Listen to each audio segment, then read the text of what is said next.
Friends, इस video में हम बात करेंगे पावर्स ऑफ प्रेसिडेंट के। प्रेसिडेंट की कौन कौन सी पावर्स होती है उनको समझेंगे। आर्टिकल नंबर 72 और आर्टिकल 352 से लेकर 360 तक ये सारी की सारी जो होते हैं ना, प्रेसिडेंट की पावर्स और फंक्शंस को डील करता है। तो पावर्स को समझेंगे कि कौन कौन सी। इसमें हमारे पास लेजिस्लेटिव पावर्स हैं, एग्जेक्टिव और अपॉइंटेड माइंड पावर्स हैं। तो judicial powers, financial powers, diplomatic powers, military powers, ordinance making power और इमरजेंसी पावर्स, इन सब पावर्स को हम समझेंगे कि जो प्रेसिडेंट के पास है और इसका कॉन्सेप्ट जानेंगे। तो फर्स्ट में हमारे पास है लेजिस्लेटिव पावर। अब फ्रेंड्स, अगर लेजिस्लेटिव पावर्स की बात करें, जो लेजिस्लेचर में उसके पास पावर्स हैं, तो उसमें हम कहते हैं कि जो प्रेसिडेंट है वो पार्लियामेंट का जो सेशन है उसको समन कर सकता है, उसको बुला सकता है, और पार्लियामेंट का जो सेशन है उसको डिले भी कर सकता है, पोस्टपोन भी कर सकता है। ठीक है, समन करना, स्टार्ट करना, वो भी इसी के पास अथॉरिटी है। उसको डिले करना और उसको डिसॉल्व करना। पार्लियामेंट में जो आपके पास लोकसभा है ना, पार्लियामेंट में तो दोनों चीज़ें आती है, लोकसभा और राज्यसभा। तो पार्लियामेंट का जो सेशंस होती हैं उसको समन करना, डिले करना, पहली बात तो ये हो गई। दूसरी बात ये कि पार्लियामेंट के अंदर जो आपकी लोकसभा है, जो लोअर हाउस है, उसको भी डिसॉल्व कर सकता है ये आपका प्रेसिडेंट। ठीक है, तो इसके पास पावर है। नेक्स्ट ये है कि जो लोकसभा और राज्यसभा की जो ज्वाइंट सीटिंग होती है उसको भी ये समन करता है कि कोई डेडलॉक होता है, कोई क्राइसिस होता है, तो ये ज्वाइंट सीटिंग करता है, समन स्टार्ट करता है और उसमें डिस्कशन होती है।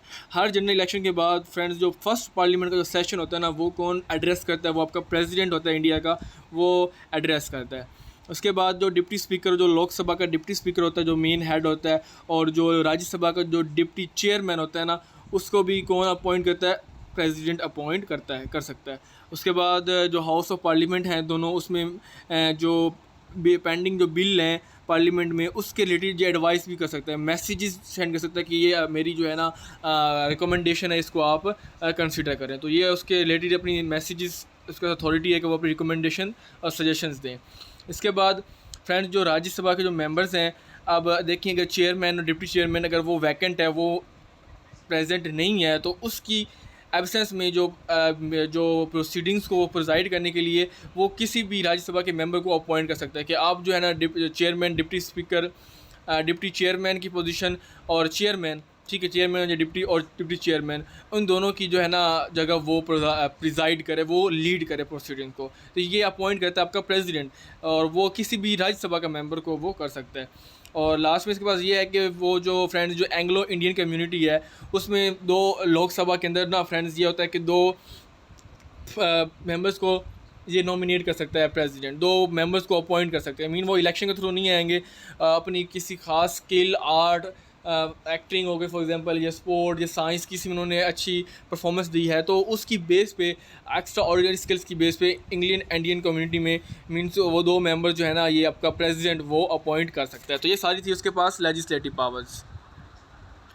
नेक्स्ट फ्रेंड्स, इसकी लेजिस्लेटिव पावर्स को हम डिस्कस करें तो इसमें यह आता है कि जो फ्रेंड्स पार्लियामेंट के मेंबर्स हैं, जिसको एमपी कहते हैं, उनकी डिस्क्वालिफिकेशंस में जो होता है डिस्क्राइब करना कि उनकी कौन सी डिस्क्वालिफिकेशन हैं, तो उस डिसीजन में भी दोस्तों जो प्रेसिडेंट होता है ना, वो इलेक्शन कमीशन के साथ कंसल्ट करता है, इलेक्शन कमीशन के साथ टच में रहता है, और उससे जो होते हैं वो कंसल्टेशन होती है।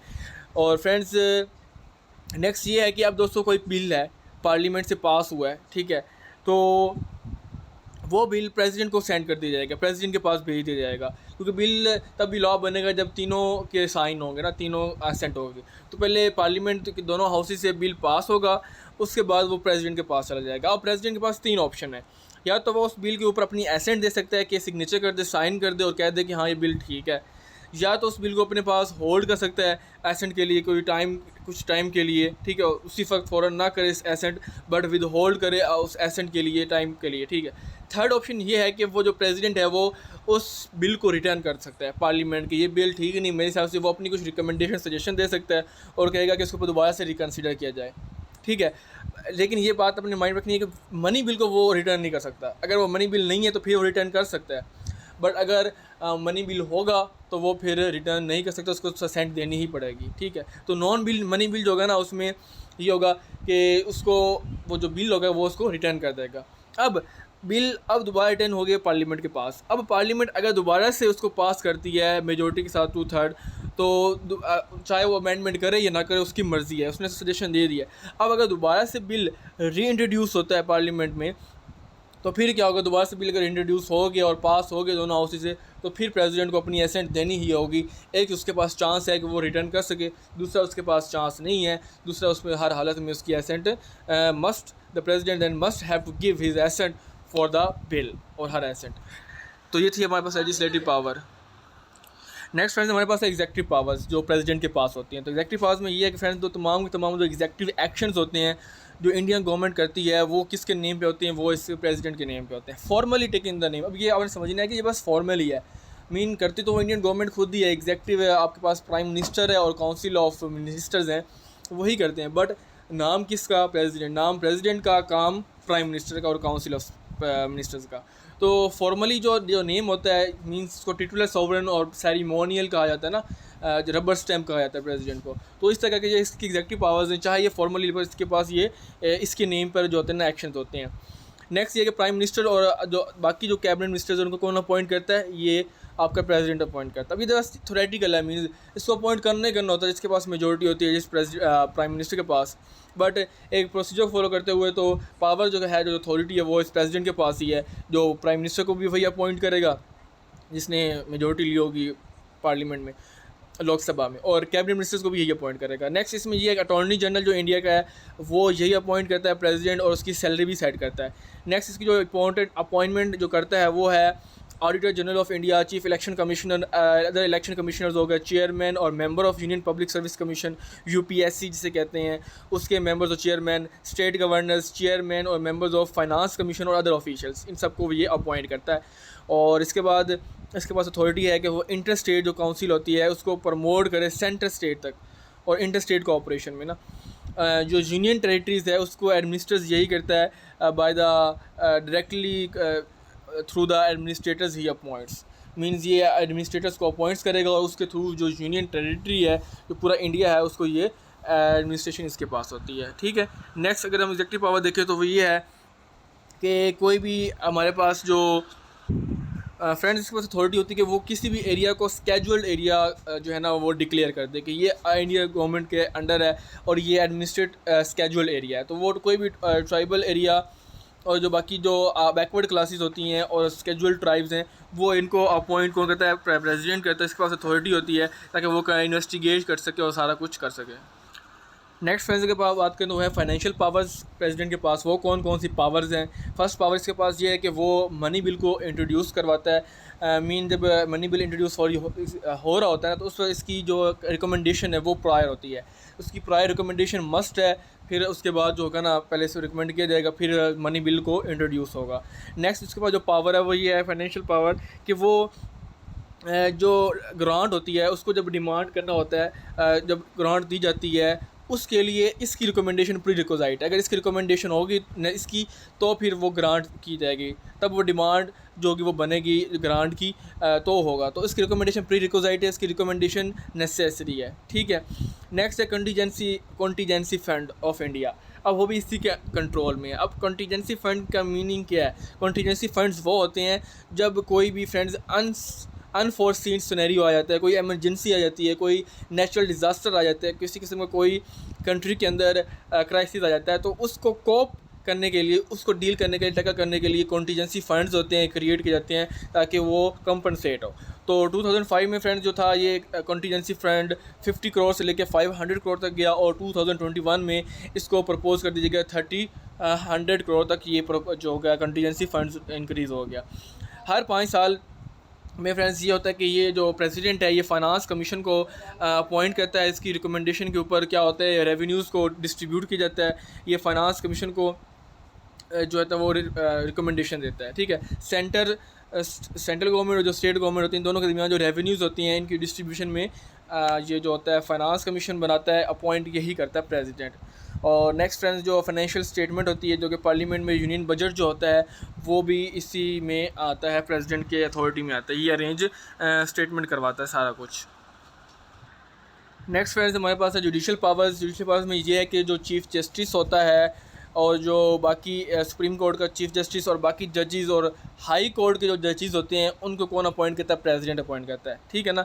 चीफ जस्टिस हो गया, बाकी जो जजेस हो गए सुप्रीम कोर्ट के और हाई कोर्ट के।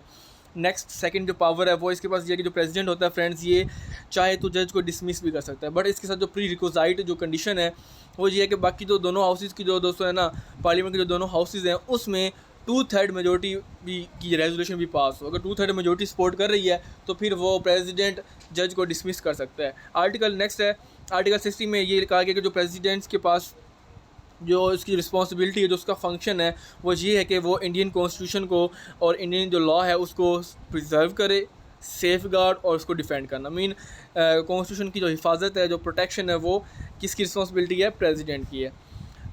नेक्स्ट इसमें है आर्टिकल 143 में ये कहा गया है कि जो प्रेसिडेंट चाहे तो वो जो है ना सुप्रीम कोर्ट से गाइडेंस सीख कर सकता है, गाइडेंस ले सकता है, कोई भी सीरियस लीगल इशू है, ठीक है, तो वो आर्टिकल 143 में बताया गया इस इशू पे वो उसके ऊपर गाइडेंस ले सकता है, सब कुछ कर सकता है। लास्ट जो उसके पास पावर है वो ये है कि जो प्रेसिडेंट है फॉर फ्रेंड चाहे तो कोई भी एक पर्सन है जिसको कोई गिल्टी फाउंड हुई है, वो कोई जुर्म जिसने क्राइम किया है, वो क्रिमिनल है, तो उसकी दोस्तों जो पनिशमेंट है, उस पर्सन की दोस्तों जो सज़ा मिली है वो उसको चाहे तो पार्डन उसको माफ़ कर सकता है, रिप्रीव कम कर सकता है, रिस्पाइट ख़त्म कर सकता है, रिमिट सस्पेंड डिले कर सकता है, कम्यूट। तो ये सारी उसकी जो सेंटेंसेस है, ये सारे जो उसकी जो मीन्स कोई क्राइम उसने किया, क्रिमिनल है, तो उसको चाहे तो pardon, reprieve, respite, remit, suspend कर सकता है। मीन उसकी सज़ा को कम भी कर सकता है, ख़त्म भी कर सकता है, सज़ाए मौत से बचा भी सकता है। तो ये इसके पास पावर है। नेक्स्ट है डिप्लोमेटिक पावर। डिप्लोमेटिक पावर में ये होता है कि फ्रेंड्स इंटरनेशनल फोरम में और इंटरनेशनल जो अफेयर्स होते हैं उसमें जो इंडिया का रिप्रेजेंटेटिव होता है वो प्रेसिडेंट होता है, और प्रेसिडेंट जो होता है वो डिप्लोमेट्स सेंड करता है, रिसीव भी यही करता है, और डिप्लोमेट्स दूसरी कंट्रीज़ में सेंड भी यही करता है, इंडियन फॉरेन सर्विस जो ऑफिसर्स होते हैं। इसके बाद जो एम्बेसडर्स होते हैं उनको भी अपॉइंट कौन करता है? प्रेसिडेंट करता है, ठीक है। और प्रेसिडेंट के बिहाव पर जो सारे जो फॉरेन ट्रीटीज़ होती हैं, जो एग्रीमेंट्स होती हैं, वो निगोशिएट और साइन की जाती हैं। तो सारी जो मीन्स जो ट्रीटीज़ होती हैं, जो पैक्ट्स होते हैं, जो वो निगोशिएट होते हैं, वो भी कौन किसके नेम पे होते हैं? वो प्रेसिडेंट के बिहेव पे होते हैं, वो उनका जो होता है ना लीड कर रहा होता है। तो ये सारी उसके पास डिप्लोमेटिक पावर्स हैं। नेक्स्ट देखो तो मिलिट्री पावर्स। मिलिट्री पावर्स में ये है कि जो इंडियन आर्म्ड फोर्सेज हैं लाइक आर्मी, नेवी, एयरफोर्स, तीनों जो आर्म्ड फोर्सेज हैं इनका जो सुप्रीम कमांडर है, इसका जो हेड है वो कौन है? प्रेसिडेंट है। नेक्स्ट ये है फ्रेंड्स, जो प्रेसिडेंट चाहे तो वो वार को डिक्लेयर यही करता है प्रेसिडेंट, और पीस भी यही जो होता है ना वो मेंटेन करता है। बट इसमें ये जब वार ऐसे ही डिक्लेयर नहीं करेगा, वो यूनियन काउंसिल ऑफ जो मिनिस्टर्स हैं जो कि प्राइम मिनिस्टर को जो उसको हेड कर रहा होता है, तो उनकी एडवाइस पे मींस एग्जेक्टिव की एडवाइस पे वो डिक्लेयर करता है। प्राइम मिनिस्टर और जो काउंसिल ऑफ यूनियन काउंसिल है उसके एडवाइस पे वो एडवाइस करेंगे, वो इसको मींस प्रैक्टिकली देखें तो वो अगर इसको ऑर्डर देंगे तो जाके फिर ये करेगा वार डिक्लेयर। लेकिन अथॉरिटी तो इसी के पास है, करनी इसी नहीं है, बट जो प्राइम मिनिस्टर है और उसकी जो काउंसिल ऑफ मिनिस्टर्स है उनकी एडवाइस पे, ठीक है, उनकी परमिशन पे वो परमिशन देंगे और फिर ये कर देगा, वार डिक्लेयर भी कर सकता है और पीस भी यही मेंटेन करेगा। नेक्स्ट है पीस मेंटेन करेगा। नेक्स्ट है कि जो आर्म फोर्सेस की जो चीफ्स हैं सर्विसेज हैं, लाइक चीफ ऑफ आर्मी हो गया, चीफ ऑफ नेवी हो गया, चीफ ऑफ एयरफोर्स हो गया, उनकी अपॉइंटमेंट भी यही करता है। एक तो उनका हेड तो है ही सही आर्म फोर्सेस का, तीनों का, आर्मी, नेवी और एयरफोर्स का, और उसके साथ साथ उनकी दोस्तों जो चीफ्स होती हैं ना, chief of army, chief of navy, chief of air force, उनको अपॉइंट भी कौन करता है? यही करता है। तो इसी वजह से हम कहते हैं कि ये उसका हेड है, ये उसका सुप्रीम कमांडर है। तो ये मिलिट्री पावर थी। नेक्स्ट है इमरजेंसी पावर। इमरजेंसी पावर में ये कि 3 इमरजेंसीज होती हैं, 3 टाइप की इमरजेंसीज हैं जिनको ये डील करता है। नेशनल इमरजेंसी है, फाइनेंशियल इमरजेंसी और प्रेसिडेंट्स रूल है। नेशनल इमरजेंसी क्या है कि national emergency can be declare based on war, external aggression. अब ये कि कोई वार होती है, कोई एक्सटर्नल एग्रेशन होता है, कोई आर्म्ड रिबेलियन होता है, कोई मीन्स कंट्री के अंदर, इंडिया के अंदर रिबेलियन बगावत करता है, तो उस केस में, उस सिचुएशन में क्या होगा कि ये वार डिक्लेयर करेगा। इन सारी सिचुएशन में कौन? प्रेसिडेंट। वार मीन हो रही है, एक्सटर्नल एग्रेशन हो रहा है, रिबेलियन हो रहा है, तो उसमें ये एमरजेंसी डिक्लेयर करेगा। उसको क्या कहेंगे? नेशनल एमरजेंसी कहेंगे, ठीक है ना। तो ये कॉन्स्टिट्यूशन डिस्क्राइब करता है और ये इसको कहते हैं प्रोक्लेमेशन ऑफ एमरजेंसी। तो ये यूज़ हुई है टर्म कॉन्स्टिट्यूशन के अंदर, जिसके अकॉर्डिंग ये नेशनल एजेंसी को इस्टेब्लिश करता है या नाफिज करता है और वो उस कंट्री के ऊपर लगा देता है। कौन? प्रेसिडेंट। फाइनेंशियल इमरजेंसी में ये है कि दोस्तों अब देखिए ना, फाइनेंशियल इमरजेंसी पहले थे नेशनल इमरजेंसी, नेशन को हवाले से थी, वॉर थी, एक्सटर्नल एग्रेशन हो रहा था या नेशन के अंदर आर्म्ड रिबेलियन हो रहा था। अब है फाइनेंशियल इमरजेंसी, जब क्राइसिस आ जाता है ना, इकोनॉमिक क्राइसिस आ जाता है। मीन कॉन्स्टिट्यूशन जो होता है ना, इंडिया कॉन्स्टिट्यूशन, वो पावर देता है प्रेसिडेंट को, एम्पावर करता है फाइनेंशियल इमरजेंसी प्रोक्लेम करने में। वो फाइनेंशियल इमरजेंसी प्रोक्लेम करेगा, मीन्स एस्टेब्लिश कर देगा। तो वो कब करेगा, वो बता रहे हैं कि जब फाइनेंशियल तौर पे क्राइसिस होगा ना, मींस फाइनेंशियल स्टेबिलिटी नहीं होगी इंडिया के अंदर अगर, और जो इंडिया के जो टेरिटरी है उसको थ्रेटन किया जाएगा, तो उस केस में जो होगी ना, एग्जेक्टिव और जो लेजिस्लेटिव अथॉरिटी है वो सेंटर को ट्रांसफ़र कर दी जाएगी उस सिचुएशन में। जो सारी मीन जो अथॉरिटी को स्टेट की जो टेरिटरी उसका इशू है, तो फिर फाइनेंशियल इमरजेंसी लगा दी जाएगी और उसमें फाइनेंशियल स्टेबिलिटी को कंट्रोल करने की कोशिश की जाएगी, ठीक है ना। तो ये सारा फाइनेंशियल इमरजेंसी है कि जब फाइनेंशियल स्टेबिलिटी की वजह से नहीं होती, उस सिचुएशन में ये आपका प्रोक्लेम करता है प्रेसिडेंट। लास्ट है प्रेसिडेंट रूल। प्रेसिडेंट रूल में यही है कि जब कि स्टेट गवर्नमेंट जो है वो अपना फंक्शन नहीं परफॉर्म कर रही, उसका जो फंक्शन है वो प्रॉपर्ली परफॉर्म नहीं हो रहा, तो फिर ये प्रेसिडेंट रूल जो है अप्लाई होता है, ये प्रोक्लेम होता है, इम्पोज किया जाता है। क्योंकि जो स्टेट की एडमिनिस्ट्रेशन है ना, वो पीस नहीं मेंटेन कर पा रही। स्टेट की जो एडमिनिस्ट्रेशन है, मशीनरी है, वो कंट्री के अंदर लॉ एंड ऑर्डर और पीस को मेंटेन नहीं कर पा रही, तो उस वक्त क्या होता है, प्रेसिडेंट रूल होता है। तो ये सारी थी इमरजेंसी पावर। अब देखें तो emergency announce so for in India, कितनी दफ़ा ये कौन सी इमरजेंसी अनाउंस हो चुकी है, प्रोक्लेम हो चुकी है इंडिया के अंदर।